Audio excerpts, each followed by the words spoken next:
Almal van ons se lewens maak 'n impak. Ons almal is influencers. Soos wat die jong generasie hou van te sê, jy's 'n influencer. Die regte woord in Afrikaans is seker jy's iemand wat impak maak op ander se lewens, maar dis nie so 'n lekker titel nie, so die titel is net jy is 'n influencer. Jy is 'n impakker. Okay, so hier's die ding. Jy kan nie kies of jou lewe 'n impak op ander se lewens het of nie. Jy kan net kies watse tipe invloed, watse tipe impak jou lewe op ander het. Hoor julle dit? Ek sê dit weer, jy kan nie kies of jou lewe 'n impak op ander het of nie. Jy kan net kies watse tipe impak jou lewe op ander het.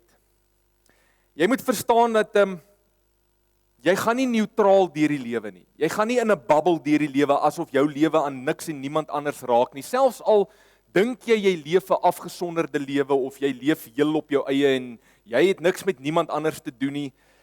Jou lewe raak aan mense en jy het 'n impak op mense. Want mense sien jou en mense hoor jou en mense kyk wat jy doen en wat jy nie doen nie en hoe jy dit doen of hoe jy dit nie doen nie. Hulle let op. Mense word geraak deur jou lewe of jy nou wil of nie.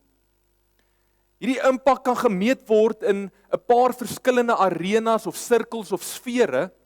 Daar's natuurlik die onmiddellike sirkel van jou impak, die sirkel van jou familie waar jy direkte impak op hulle het, jou vriende, jou onmiddellike kollegas en vir die gemiddelde persoon is dit so enigiets tussen 15 en 50 mense op wie jy direk 'n impak het.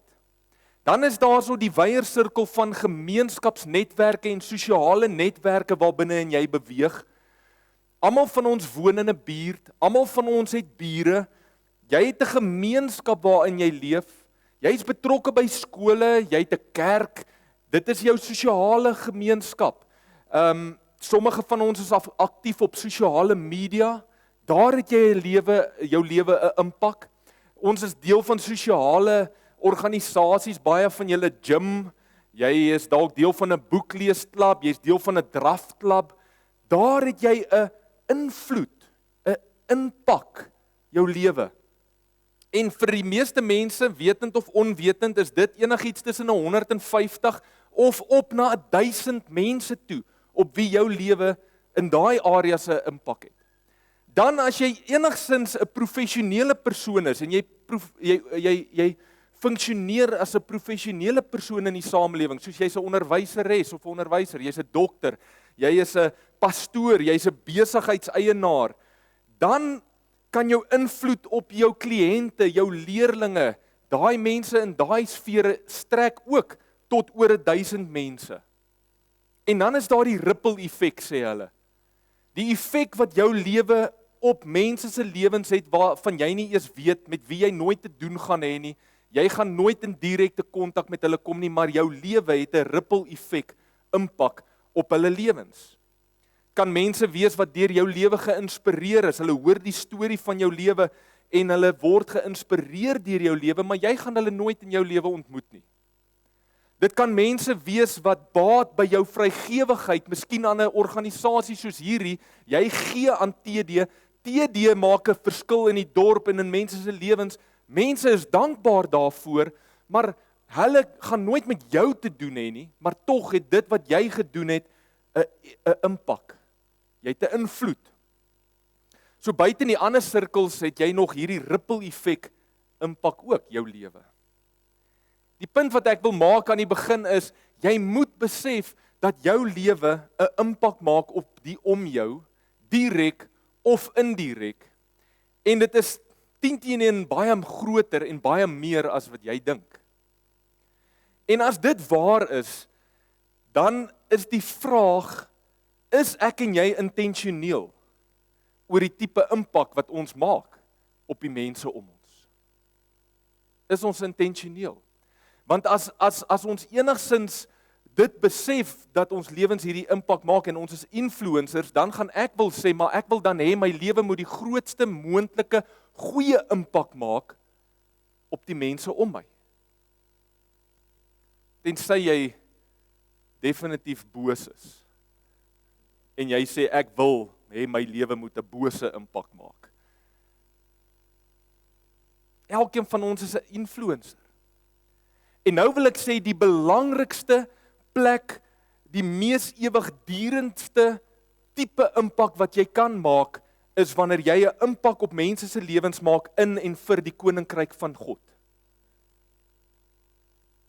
As ons besef dat die mees ewige impak wat ons kan hê op mense, die impak vir die koninkryk van God is, dan kan ons begin om intentioneel te groei na 'n plek toe waar ons al ons kapasiteit en al ons vermoëns en al ons hulpbronne en geleenthede wil gebruik daarvoor om 'n impak te maak vir die koninkryk van God.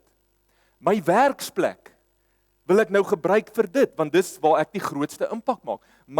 My invloed as 'n sports of 'n vermaaklikheidspersoon of 'n politikus of 'n besigheidseienaar, my invloed as 'n met my God gegeewe talente, my finansiële vermoëns en kapasiteit, my verhoudings, dit alles wil ek nou gebruik vir dit, want dis waar ek die grootste impak kan maak. Dit word middele, dit word kanale waardeur ek 'n koninkryks invloed in mense se lewens wil hê.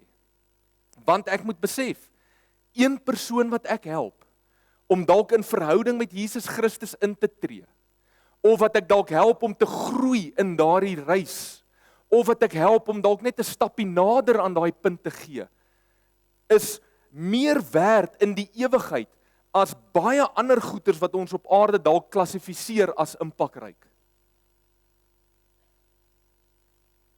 Jou besigheid hoef nie net 'n besigheid te wees nie. Jou besigheid kan 'n kanaal van invloed vir God se koninkryk in hierdie dorp wees of in mense se lewens wees. Jou rand en sent hoef nie net 'n handelsmiddel te wees wat jy ruil vir ander goederes nie. Jou rand en sent kan 'n instrument van invloed vir God se koninkryk wees. Jou sport hoef nie net 'n sport te wees, 'n speelietjie wat jy speel nie. Jou sport kan 'n platform wees waar jy 'n rolmodel is wat 'n invloed op mense se lewens het vir die koninkryk van God, en so kan ek aangaan. Die Global Leadership Summit wat ons ook al aangebied het hier by TD, wat met duisende leiers werk reg oor die wêreld, sê vir daai leiers, besigheidsleiers, bedieningsleiers, politieke leiers, hulle sê, as jy dit nie kan regkry om jou besigheid of jou enige iets wat jy doen te connect met iets groters nie, met iets ewigs nie, dan gaan jy sukkel om waarde en betekenis uit dit uit te kry. So ons moet dit regkry om al ons areas van bestaan te connect met die groter prentjie, impak vir en in God se koninkryk.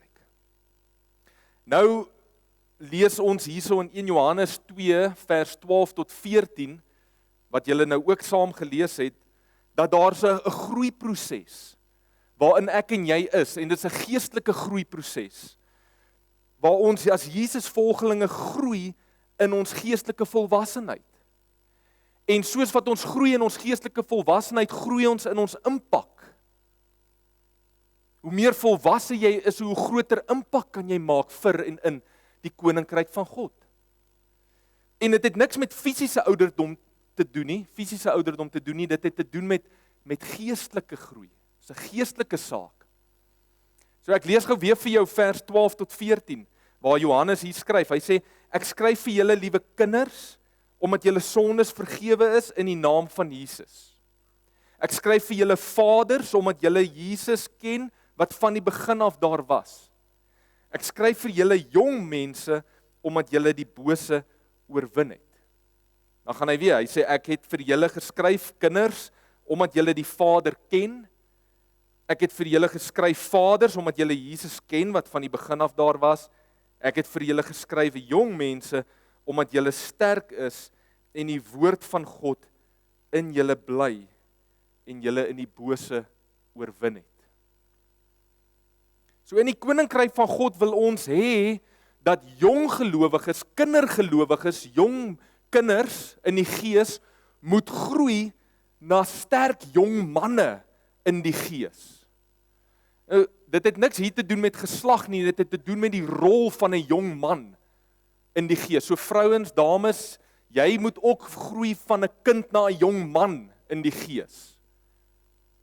En dan wil ons sê, jong manne in die gees moet groei na volwasse vaders in die gees.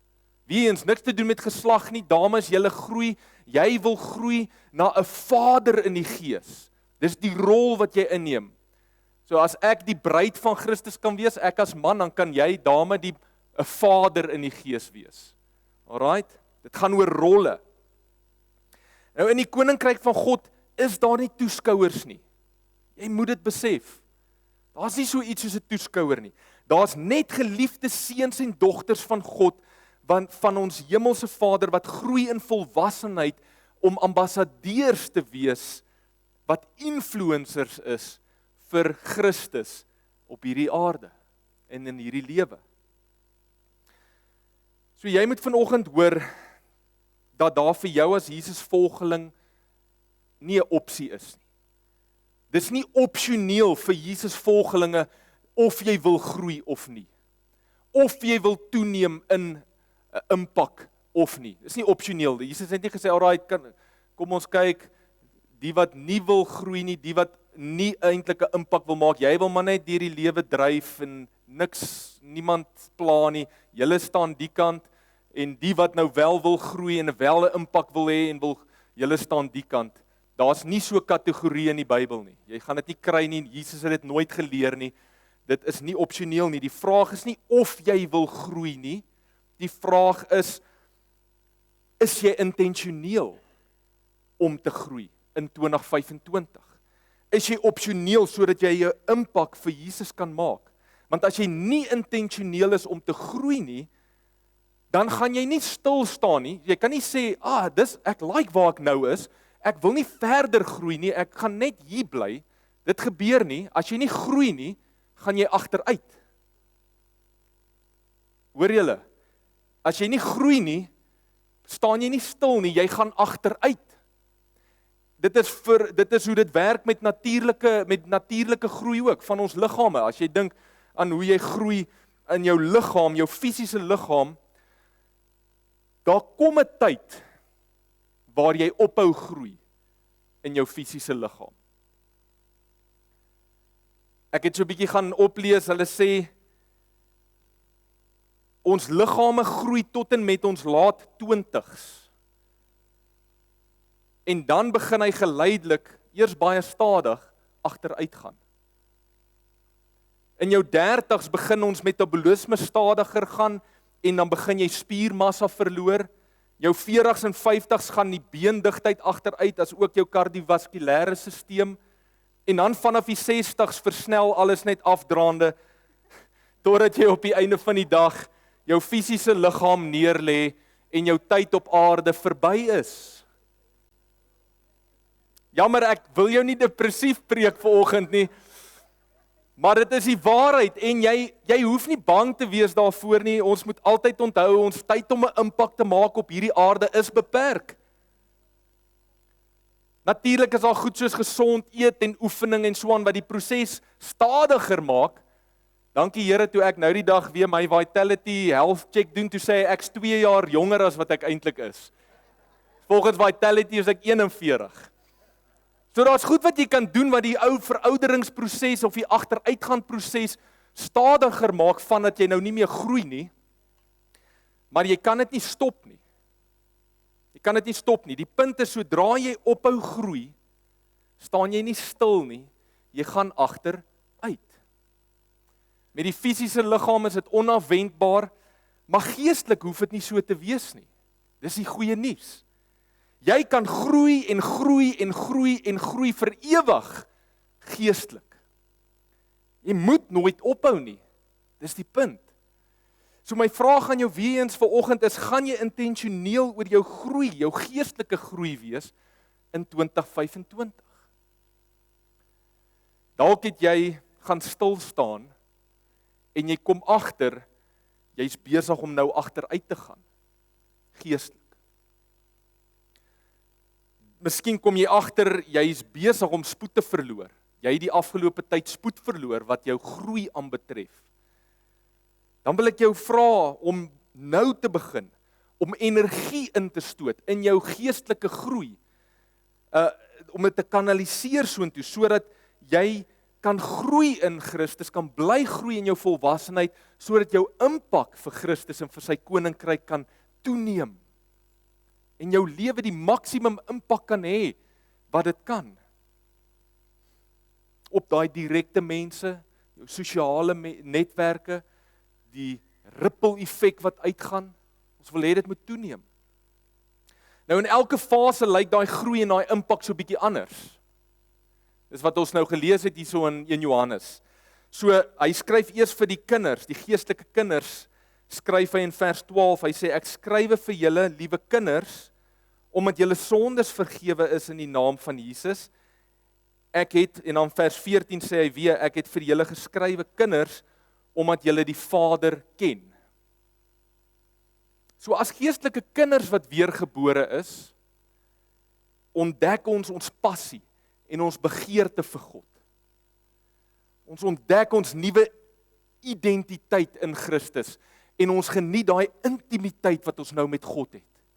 Ons was weg van hom, ons was geskei van hom en nou is ons een met hom en ons is weergebore en ons geniet daai intimiteit en ons is passievol daaroor en ons ontdek ons nuwe identiteit en vanuit hierdie intimiteit met die Heilige Gees bekragtig hy ons sodat ons lewens van integriteit kan leef. Anders lyk.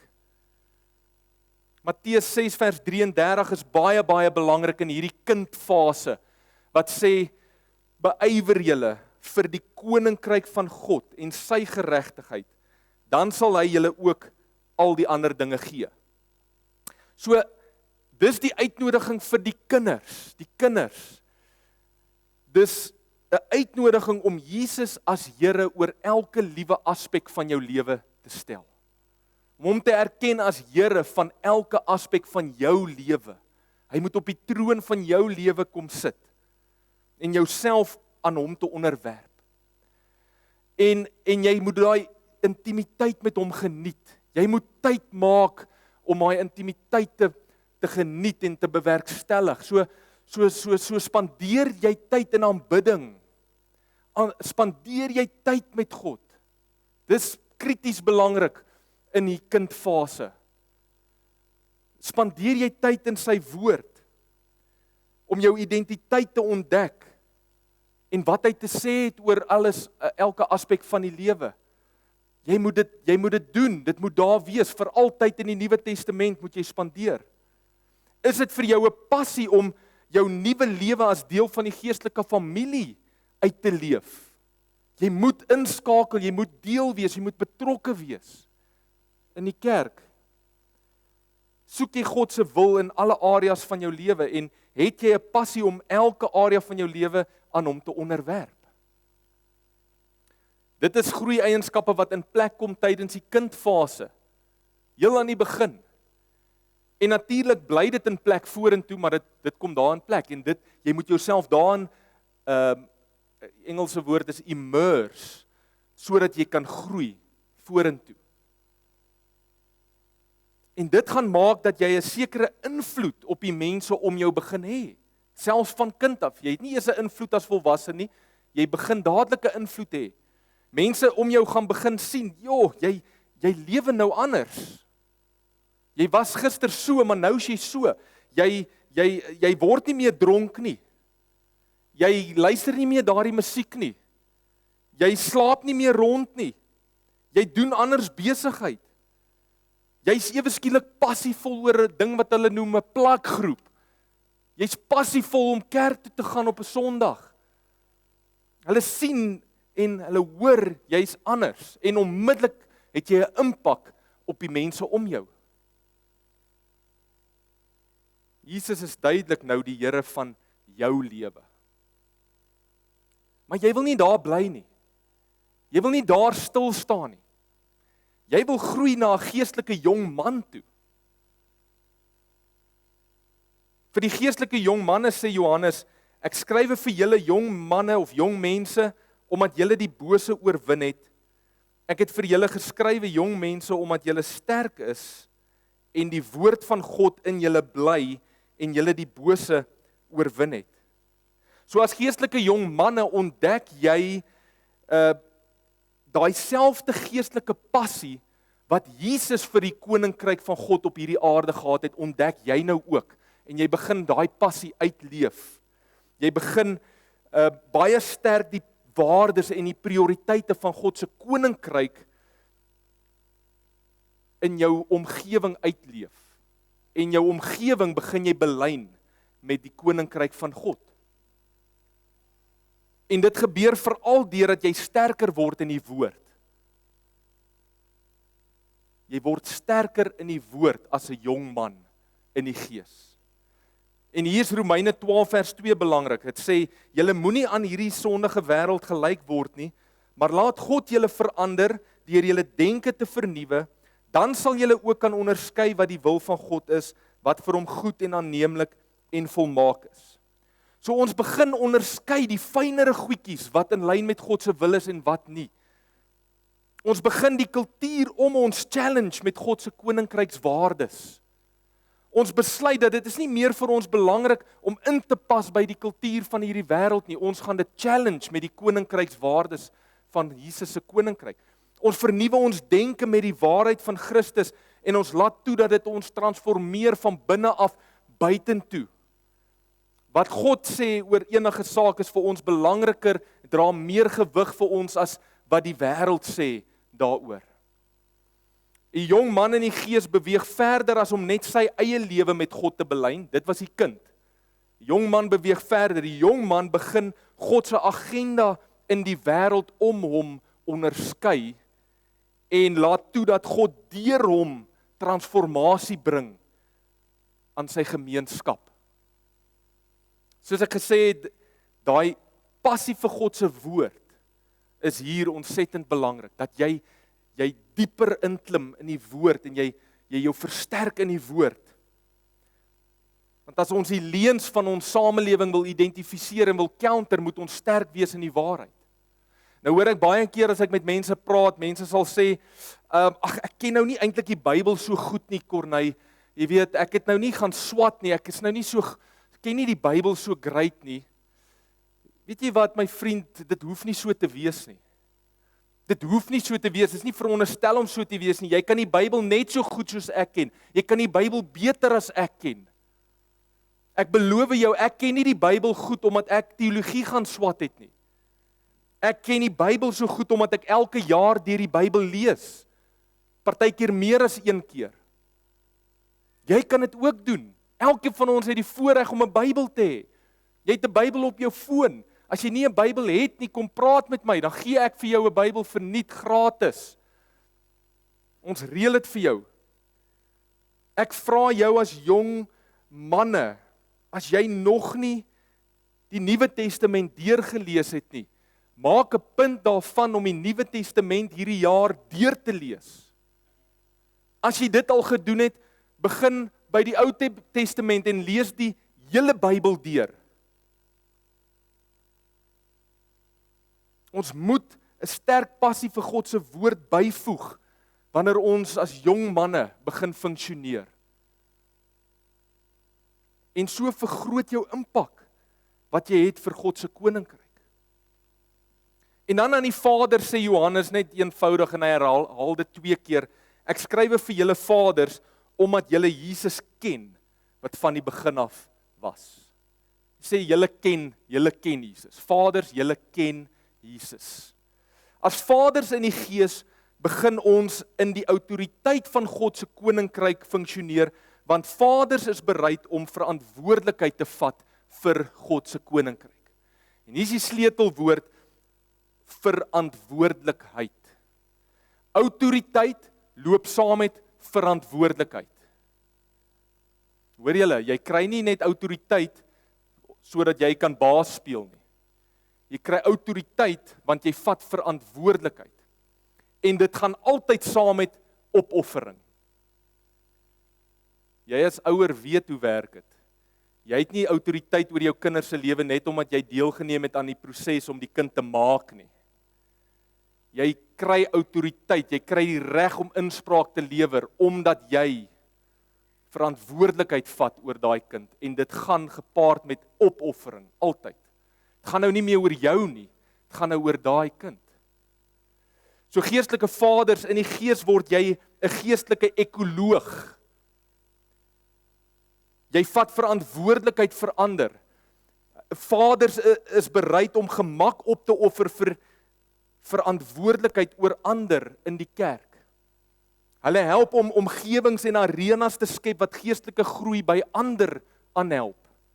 Hulle word pilare in die samelewing wat staan vir die persoon en die teenwoordigheid en die standaarde en die waardes van God in hierdie wêreld. Hulle demonstreer dat Jesus nie net die Here oor areas in my lewe is nie, maar Jesus is die Here oor die publieke areas en sfere van die lewe waar ek betrokke is.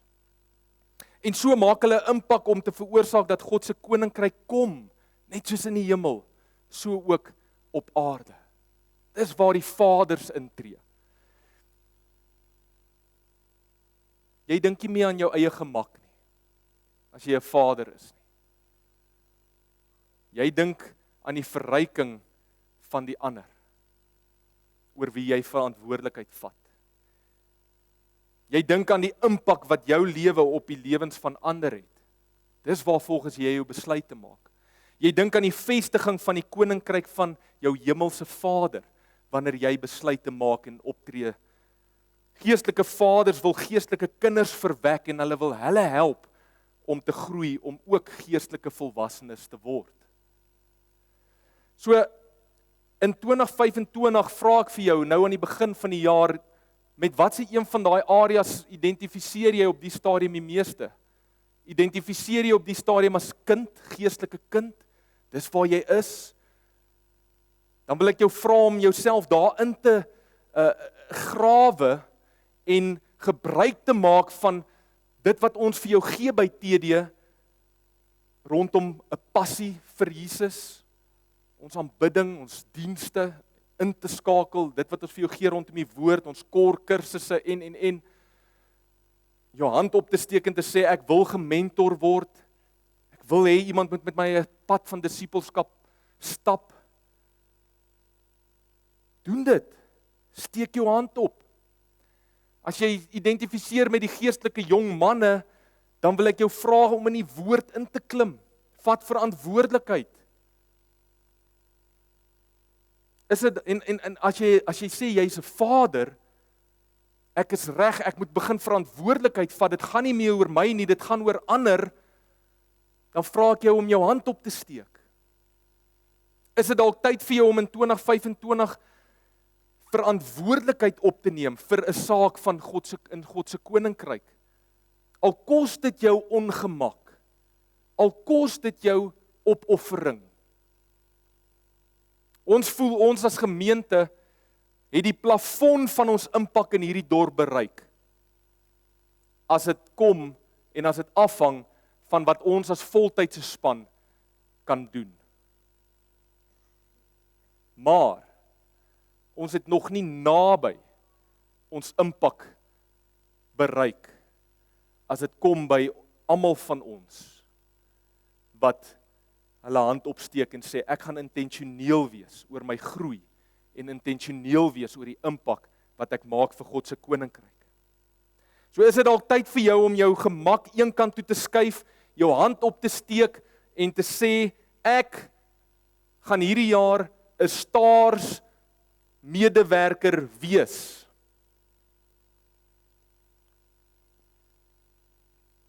Ek kan vir jou eerlikwaar sê, en ek praat namens Shell, ons kort dringend medewerkers by STARS, wat met ons kinders werk. As ons hulle nie gaan kry nie, gaan die impak wat ons op ons kinders se lewens kan hê, wegval, verminder.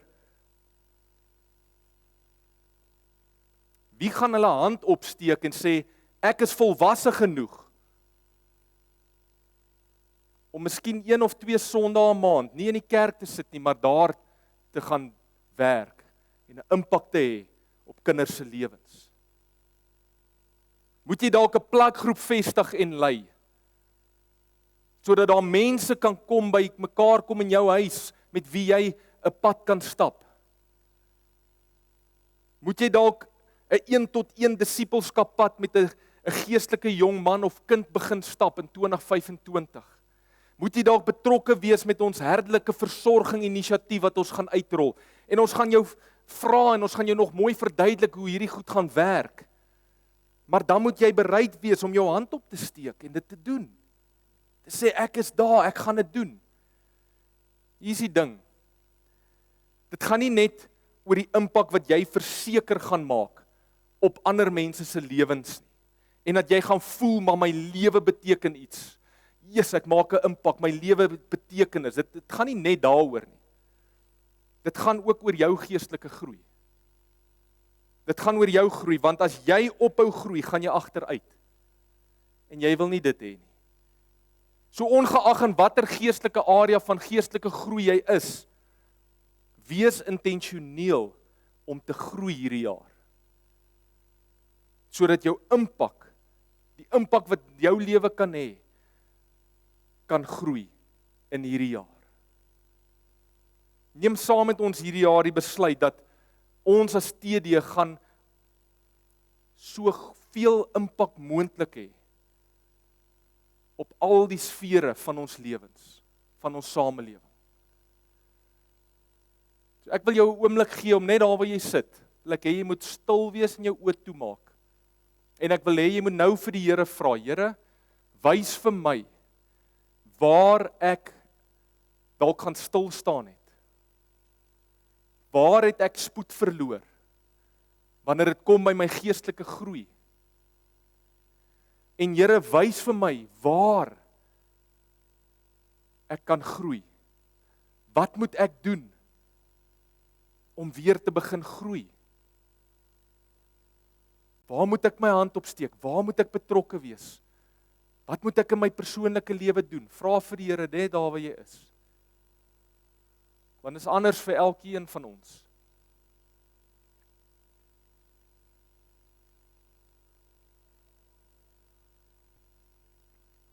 Dankie dat U nou 'n one size fits one oplossing vir elke persoon hier gee.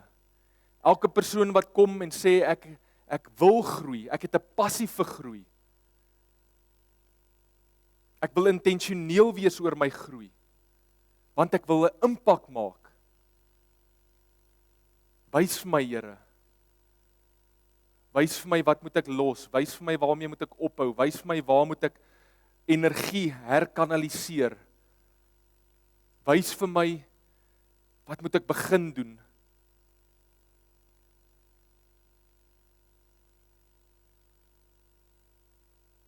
Dankie Heilige Gees dat U nou vir mense, dat U nou in mense 'n passie opwek vir hierdie groei. Opgewondenheid, 'n lus. Want as ons 'n passie het vir iets, dan gaan dit nie 'n las wees nie. Dan gaan ons opgewonde wees daaroor. Here, dankie dat U die prosesse en die goed wat die arenas wat ons by TD in plek sit en in plek het vir hierdie proses, dat U dit seën hierdie jaar. Dat U deur dit gaan werk. Dankie Here vir nuwe goed wat hierdie jaar gaan gebeur, wat hierdie proses gaan aanhelp. Maar Here, niks van dit kan werk as die persoon nie sê ek wil nie. Daarom bid ek dat daar nou 'n honger vir groei en elke een hier sal opstaan, 'n passie vir hierdie jaar om te groei. En dankie dat U die energie is. Dankie dat U die groeikrag in ons is, wat die groei gaan bewerkstellig wanneer ons begin om net onsself beskikbaar te stel. En net in te skakel en net daar te wees en to show up. Dankie dat U die groei losmaak in lewens hier en in hierdie gemeente, dat hierdie jaar 'n jaar van impak gaan wees en 'n jaar van groei gaan wees, soos nog nooit van tevore nie. In Jesus naam. Amen.